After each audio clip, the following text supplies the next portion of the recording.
რა გადაწყვეტილება მიიღეს ეკონომიკის სამინისტროში ვანო ზარდიაშვილთან დაკავშირებით ოფიციალური ინფორმაცია ჯერჯერობით უცნობია. ვანო ზარდიაშვილი ისევ შვებულებაშია და როგორც მისი ადგილმონაცვლე დავით ვარდიაშვილი გვეუბნება, შვებულების პერიოდი ხვალ უსრულდება, ის ხვალ დაბრუნდება ელექტროსისტემაში და ამის შემდეგ უკვე საინტერესოა როგორ განვითარდება პროცესები, რადგან როგორც ელექტროსისტემის თანამშრომლები წინა კვირას გვეუბნებოდნენ, მათ ჰქონდათ ინფორმაცია, რომ შვებულებიდან დაბრუნების შემდეგ ზარდიაშვილი განცხადებას დაწერდა, წასვლის და დატოვებდა სახელმწიფო ელექტროსისტემას. ამ ერთ კვირაში შეიცვალა რამე თუ არა და რა გადაწყვეტილებას მიიღებს ეკონომიკის სამინისტრო ზარდიაშვილთან დაკავშირებით, ან თავად ვანო ზარდიაშვილი დაწერს თუ არა განცხადებას, ჯერჯერობით არ ვიცით, ჩვენ მასთან ვცადეთ ასევე კომუნიკაცია, თუმცა დეტალებზე საუბარი არ მოისურვა მას შემდეგ, რაც გაიგო, რომ TV პირველიდან ვუკავშირდებოდით, მაგრამ და მისივე თანამშრომლების ინფორმაციით ის შვებულებიდან დაბრუნების შემდეგ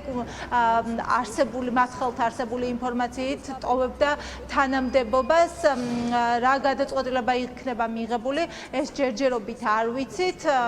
დავით ვარდიაშვილი არის მისი ადგილმონაცვლე, მისი ელექტროსისტემაში გამოჩენა დაემთხვა სწორედ იმ პერიოდს, როდესაც ქვეყანა ორჯერ ჩაბნელდა. ამის ფონზე სემექსა და სუში დაიწყო მოკვლევა და სწორედ დავით ვარდიაშვილი, რომელიც გაზისა და ნავთობის ტრანსპორტირების კომპანიას ხელმძღვანელობდა 2025 წლიდან, ის გადმოიყვანეს სწორედ იმ პერიოდში ელექტროსისტემაში გენერალური დირექტორის მოადგილის პოზიციაზე, როდესაც ვანო ზარდიაშვილი შვებულებაში გავიდა.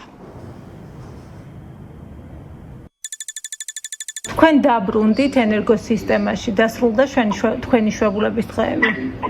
რომელი მზადელი? TV პირველიდან გირეკავთ. დაწერეთ განცხადება წასვლაზე. ვანო ზარდიაშვილი დაბრუნდება თუ არა? არ ვიცი, შვებულებაში. ეს არ გადის მისი შვებულების დრო. ეს არის. თქვენ დაგნიშნეს მის ადგილმონაცვლედ? თქვენ ზარდიაშვილზე რა იცით? ან სუსში გამოიკითხა თუ არა, ბრუნდება, მიდის სამსახურში? ვერ გეტყვით, არ ვიცი.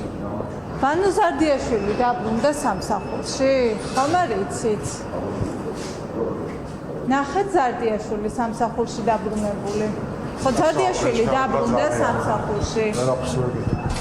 არ გინახავთ სამსახურში გამოსული?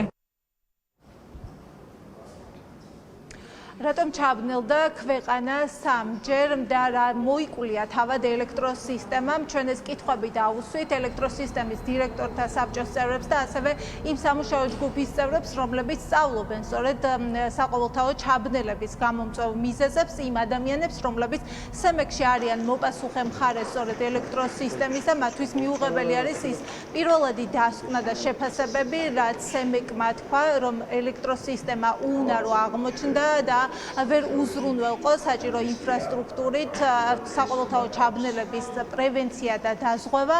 ამაზე პასუხობენ ერთადერთს, რომ მიდის გამოძიება, მოკვლევა და სწორედ ამის შემდეგ გაიგებს მოსახლეობა, რატომ ჩაბნელდა ქვეყანა სამჯერ. ასევე ადასტურებენ, რომ სახელმწიფო უსაფრთხოების სამსახურში ელექტროსისტემის თანამშრომლები გამოკითხვაზე იმყოფებოდნენ, არაერთ მათგანს დაუსვეს სუსის გამომძიებლებმა კითხვები, თუმცა დეტალებისგან თავს იკავებენ.